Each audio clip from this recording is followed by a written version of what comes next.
So I think we'll just go ahead and get going, and we're going to do just a little recording for research purposes. So would you like to tell us a little bit about your background with the white snake? I just finished a manuscript. It's 400 pages. 100,000 words. Wow. But that's not, that doesn't really say much about the extent, the obsession. And it doesn't even go close to the extent of my obsession with the tale. Where should I even start? So I should start from the 1950s. I'm not going to take the whole half an hour, don't worry. I may need the next 5 minutes. In fact, this version is based on a female writer's version from 1956, published in Communist China. Her name is Zhao Qinghe.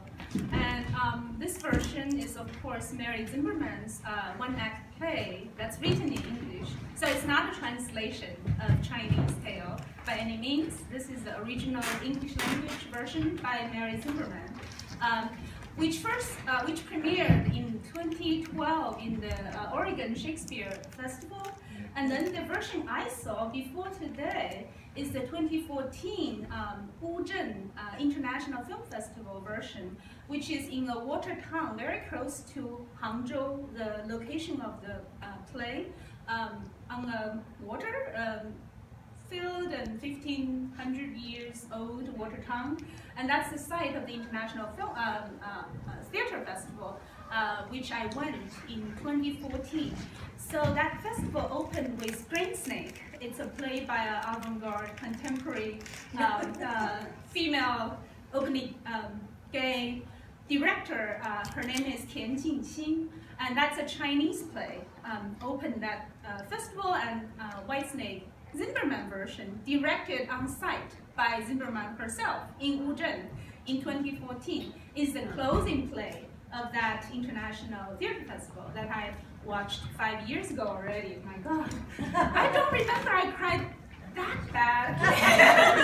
I did cry, I think. It's this version, this Zimmerman version, is one of the most touching I've watched. I don't know, thousands of versions. I might be a little exaggerating, but not too much. There's a few dozens of opera version in local dialect, in addition to Peking opera, which is written by Tian Han around early 1950s. So I wrote my first book on Tian Han, the person who wrote the Beijing opera version of The White Snake. Okay. And that might be my sort of entryway. And I really planned on writing my second book on The White Snake itself, and that's just completed a week ago. Congratulations. So I submitted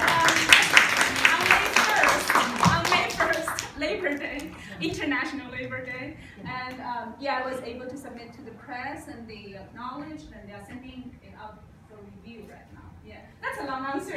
That's great.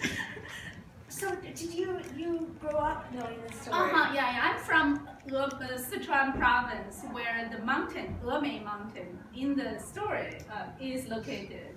Okay. So she is kind of Sichuanese like me. Is there something we don't know? Oh, we speak in Sichuan dialect when you guys are not around. What do you think it is about the story of the White Snake that makes people love it for so many centuries? This is director's vision. No, but you're here, so I'm like, that's way more I'm really here to hear your vision. But I think the line in this version is, you can be loved for who you are. That's the line. It's about identity. It's about difference. It's about you can be any form. I'm sorry. No, I think what spoke to me most about this play was this idea of something inside of us that's like the dark thing that we are afraid that if someone really knew this about us, that they couldn't love us anymore, and revealing that and having the love just be closer. Because I think a lot of us feel like that. I know I do, and so I think it's it's really a beautiful thing about it. I don't know what got into me today. It's overly emotional. This is your fault.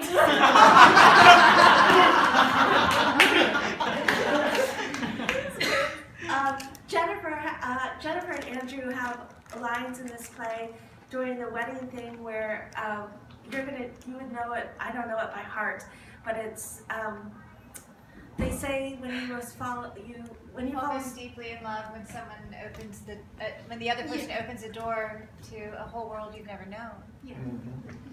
Yeah. And then it's about I took notes, as I said. I think no, I can't think. But I took notes about like darkness, and that's to describe Whitesnake, and then sunshine and grass to describe Xuxian. I think that's the sort of parallel. Yeah, open a new world to each of them, not just one way. Yes. Yeah, it's mutual. Yeah. And then they have like a kind of a loneliness. That's a shared experience. Yeah. So making connections, I guess, because we all feel like that. At a certain time of our lives, right? So like we always need like complete understanding without any reservation. That kind of just be naked, just be yourself, and that's what I guess true love it is. But just to disappoint everyone, this legend has nothing to do with love in the origin. It's about a didactic teaching to male subjects that you should be aware of any seductress or any earthly seductions, that it's like the monk is the protagonist. It's his story rather than her story. And so it's a really interesting kind of metamorphosis shading the skin along the decades and centuries, and it became a love story very recently from my research, possibly due to missionary mistranslations from the 19th century, but also actually I'm giving them too much credit, I guess, which is kind of writing in English, you kind of sort of really not. Maybe you can go back like a few centuries and to the late Ming, which is around 16th, 17th, 18th century, and then you have mainly in the 17th century you have one of the most well-formed version from 1624. Actually, you have a date for it. And then in the 18th century, 19th century, she became a righteous demon somehow. Yeah, and that transformation itself made her a positive character, and the monk became an evil character. However, this 1950s communist version made the monk really, really evil. And she's evil to the extent that she will cheat incense money, which is really not humane, right? So he is the demon, not he. The monk is the demon. And so when I say communist version, I don't want to scare everyone, but it's true. There are great literature produced in 1950s China, and I don't want anyone to think that's impossible, including the Beijing opera version. It's from 1953, around 1953. And then it's because I think this strong contradiction between good and evil, it has its power in a way, a special edge, to persuade the audience, and so I think that has its own historical baggages and legacies. I talk too much on this. No, that's great. Yes, I have a please. question. So I was, doing the show and, learning about Whitesnake. Sorry, are you Xuxian? Yes, I am. So my sons, read graphic novels, and they're like Superman. And they brought home one, and I was telling them, oh, it's Whitesnake and Greensnake, and they're like, oh, with Fa Hai? And I was like, what? Because they're American-born Chinese. I'm American-born Chinese, and apparently in a version of Superman, there's Chinese Superman, which is already mind-boggling to me, but there's Fa Hai and Whitesnake as characters. I don't. It was one of their graphic novels, and so I was kind of amazed, and so. JoJo. It's a Japanese manga. No, it's American. Oh. DC Comics. You know, like Wow, it's DC a. Comics. It was a graphic novel. You could go to the library and get it. One more footnote to my book. Well, DC Comics. so I was wondering though, is this is a very popular story, obviously. In This China. is a household story. If you ask anyone in the Chinese-speaking world, they would know. And so are these retellings of it, the recent retellings of it? And I know we saw that there was like a TV version, we saw the trailer for it in Taiwan and stuff. Is that new? Is that like sort of this resurgence, or has it just always sort of been something that's been in the consciousness of The Chinese? origin of the contemporary obsession is the 1992 50-episode Taiwanese soap opera. Right. Yeah, that's the source of all evil. Contemporary reimagination, that became the classic. And everyone is kind of reacting to that post-1992. And that's the romantic version, not the That's dynamic. the super romantic, Okay. almost one-way opera style, singing very soft, feminine, saying because this break out into songs Right. is sort of very, I don't know, it's not only Brecht, but also very sort of popular kind of commercial style in terms of soap operas, and we do that all the time. Those songs became like modern classics. Everyone can sing. Like one is 千年等一回, like wait for 1,000 years for one reunion. Yeah, that's the perfect song for everyone. I don't know if you already answered this, but how did some of the original tellings of Whitesnake end? Because ours ended in this divine reunion. Yeah. How did it end originally? When you say divine reunion, it's Yeah. kind of. I almost wish it didn't go to the Thunder Peak Pagoda Yeah. for this version, but because Zimmerman has this forking, she's really mindful of the multiple narratives. So she has multiple narrators and forking structure. And it's still a happy ending in a way because of the whatever means she will be liberated, she will be solved. Many versions she never gets out. For example, in Taiwanese opera, where Buddhism is very strong, Fahai can't be an evil, can really be too evil. You have to kind of mind your audience. Right. And then she doesn't get out in many versions. Because when my daughter, who is 16, watched with me, and that version, the Taiwanese opera version, she was like, everything's futile. How can she not get out? Like all this struggle, she has to get out. So we all have that, like 大团圆 in Chinese opera. It's called the Great Reunion. Yeah, you have to have a happy ending for the audience. Otherwise, it won't pay money to my tickets next time. Yeah. So that's partly because of popular demand, I think. But the question is great because there are many versions that's, where for different reasons, religious and, like this version, the first version is because of Buddhism. Confucianism, because of the filial piety. The son has to sort of fulfill that function of, but then the Greeny version is actually more communist version because she represents the lower class, the grassroots revolutionary power, overthrown feudalism and patriarchy, which is symbolized by the Thunder Peak Pagoda. So there's many different actually meanings that she actually was able to put in this multiple structure. Yeah, I really admire her for that kind of forking structure in the text. But your directing is just like the Midas touch. I think.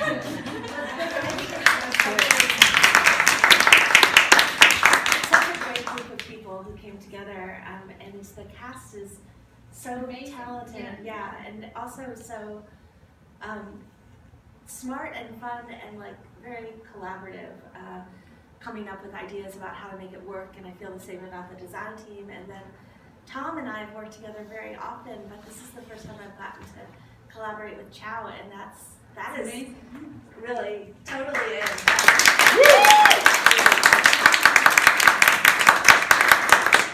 I remember when I first met Chow, or maybe the second time, you were like, I can sing all the songs from the 1992 version. So in a version where Kahai cannot be really evil because of Buddhism, does that mean that Whitesnake is like she like has to be the bad guy? Yeah. So in the early versions, she steals. She actually poisoned the well water, so people get plague, and she can cure them.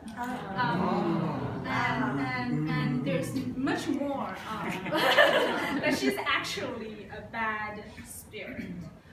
In early versions, so the didactic Buddhist teaching, and she can actually become a monk. So I didn't say that. Yeah. So here he didn't, right? Mm-hmm. Like because Zimmerman wouldn't allow it, and then the Chinese female writer wouldn't allow it in the 1950s. So it's a very interesting choice. Even though there are multiple structures, doesn't mean all the possible endings are displayed in this play, right? So yeah, because there's limits of what possibilities she allows. So that's really interesting. And actually, when I teach this play to my Kentucky, I teach at the University of Kentucky, which is very Christian. Teach to my Kentucky undergrads, one of them said, this is really not believable. How can you have someone who is advanced in enlightenment, who has a villainous heart? This is not a believable character for them. Right? That's because you're in Kentucky. I am. I'm glad to have a chance to say you've added another great production to your pantheon of bringing great legends to the stage. I wish to ask, because to me, what we're going through in our country, I thought that the enlightened religious leader, who in fact is the most unbending, intolerant person of all, did you need it to come out that way? I would guess you did in what we're going through in our own society, where it's God's will that gained us and all of that. And how did you react to that portrayal of a truly enlightened person?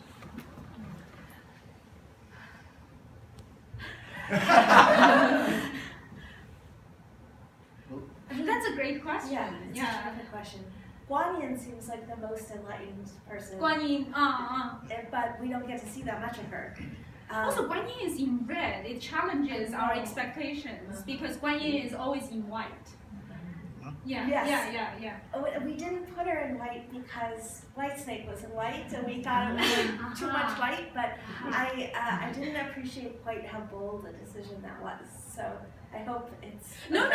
I'm just really fascinated of the choice of red and her elaborate wardrobe, like the dress, and it's really interesting because actually Whitesnake is often compared with Guanyin. Sometimes they are interchangeable.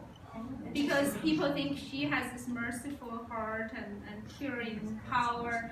So, and in certain versions, it goes even to the extent that she will impersonate Guanyin in some versions. Wow. Yeah. So because actually Whitesnake is not a virgin in the original version. She's in white because she's in mourning. Her husband is dead. Oh. Yeah, whiteness is mourning color in the original version. Yeah. And the 1950s female writer had to restore her virginity to make her pure and chaste and innocent. Yeah. And her age is also older, not like like teenager or playful. Yes. So was her original husband a snake or a human? Xu Xian? No, the she. That's a good question. I never thought about it. It's really interesting. Her designation is a witch. That's so interesting. I've never thought about it because he doesn't exist. He's there because they want to make her in mourning and dressed in red, and because red under the rain and in the willow is transparent, so it's very sexual the first time they met. She's having transparent white clothes, and she's soaked in rain. That's very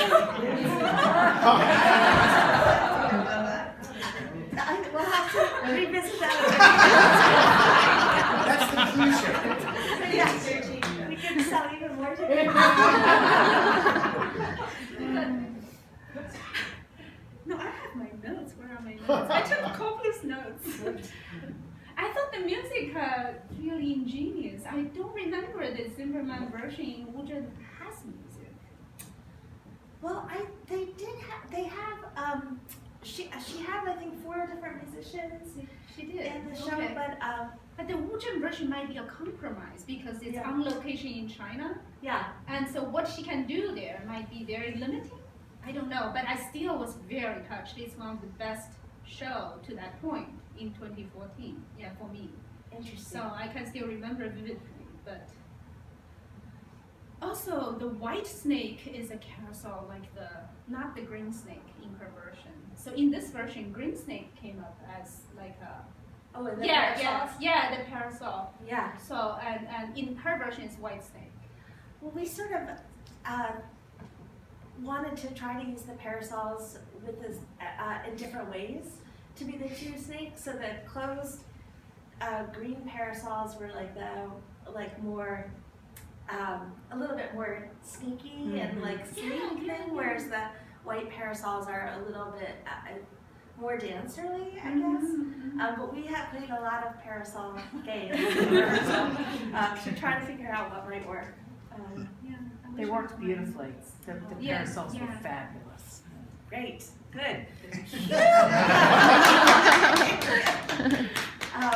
I think the question that you had about the enlightened person who is who's in charge and is kind of rigid is interesting. I mean, at the risk of being too political, but like I can't think of Trump as being enlightened in any way.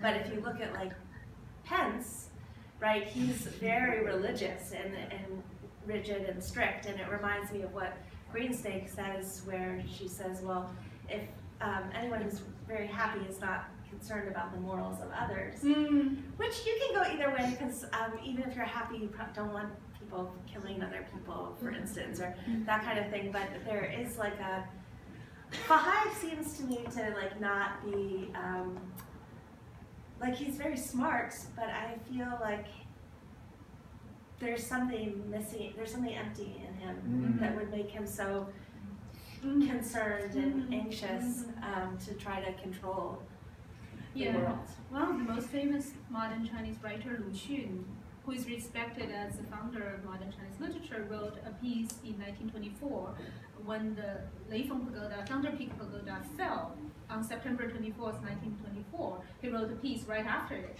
basically calling Fahai jealous of Xu Qian. So you're just jealous of his happiness. Right. It's one of the leading male writers of modern Chinese literature. Yeah. Can I ask one more question? Please. In any version is not happy, really, right? Like they don't end up like Xushen. Like No. they don't end up together. Japanese and Korean versions are pretty happy. Oh yeah. Yeah, I wrote about them. And there is a very good Japanese animation you should check out from 1958. Haku Jatten, basically Bai She Zhuan, or The Legend of the White Snake. It's exactly the same story. However, because they don't really care about the Chinese conventions, so they had them riding together on a boat, living happily ever after. And Fahai is basically listening to Guan Yin. Guan Yin, the merciful Bodhisattva, basically told him, let them go and just live happily ever after. Oh. And that's influenced, of course, by Disney and the Princess Charming and all these conventions. And Xu Xian became very charming and not so like quivering and not happy. That's right. Please. One element that I really liked, I don't know if it's been in other productions, but the visual image of doubt. You know, Oh, I love that. Is that something that you came up with? I don't know if other companies do it. So the idea of doubt at being personified is in the script, It's the first time. Yeah, she created that character, Zimmerman. which is Yeah, so interesting. it never existed before. But the visualization is what she's asking, which is what you did. Well, no, that's what that costume designer did, which I thought was it's amazing. great. And the hair is very, and the face is very interesting The too. darkness. Yeah. The black. It's really mystery. Very effective. And I wondered sometimes if it would be cool if, because it seems to me like Whitesnake has doubts herself, and so I was like, should doubt ever come around for Whitesnake? But ultimately, it seems like I felt like it was probably most powerful only 3 times, and I think it's very effective. I think you doubt it really remarkable. And then Yeah, 2 quick questions, one for Liang, one for both of you. For Liang, and I was just asking my wife, because I haven't seen many versions of it. Are there versions? She did. Yeah, she did, and she confirmed that the child was important in many of these versions. Are there any versions that without the child? Oh yes. Because I think with or without the child, the gender politics is very different, right? Exactly. Of making the choices. And then for both of you, Liang, you mentioned that Zimmerman's version premiered at the Oregon Shakespeare Festival. So what about intertextual connections in terms of either her version, or were you directing this version, or maybe even going back to earlier missionary, beyond like the East Asian, did you see any connections with other tragic love stories in Western traditions as you researched or directed this? Yeah. So I mean, one of the things that seems like a parallel is some love stories or fairy tales that we have where one of the, like Beauty and the Beast, or the Little Mermaid stories where one of the lovers is something other than human. And I mean, the interpretation of that seems like perhaps the simplest is just the idea of like attraction between someone and another, someone who's different than them, you know. But I wondered, because it's in your upcoming published book, it's about humanness, right? What angle of it's about humanness? Yeah, actually took away the humanity of the non-human was the title. But now I'm a little,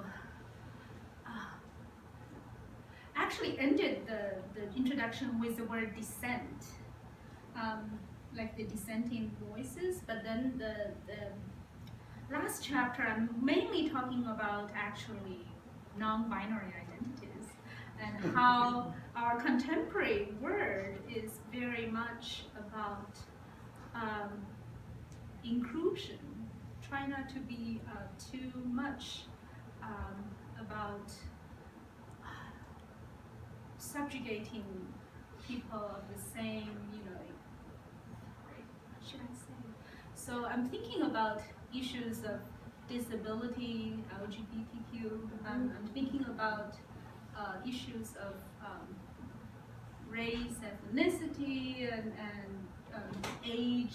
And so all these differences. So maybe difference, but also dissenting from a very kind of straitjacket-like force, you know, which is represented by Fahad in this version, and just to recognize, to be loved for who you are. I guess I'm coming back to Zimmerman because I was really taken by that, that main message. I'm not really answering your question. I'm not functioning very well. I think that like love is love is love is love is very much part of this. But since love is also invented in this tale, it's really interesting, I think, how it kind of overrides and became the main narrative from maybe 19th century onwards. Yeah, but now I think it's about maybe difference and tolerance and just acceptance and understanding. I think we have time for one more lingering question before we all need to move on with our Saturdays. Oh, it's Saturday.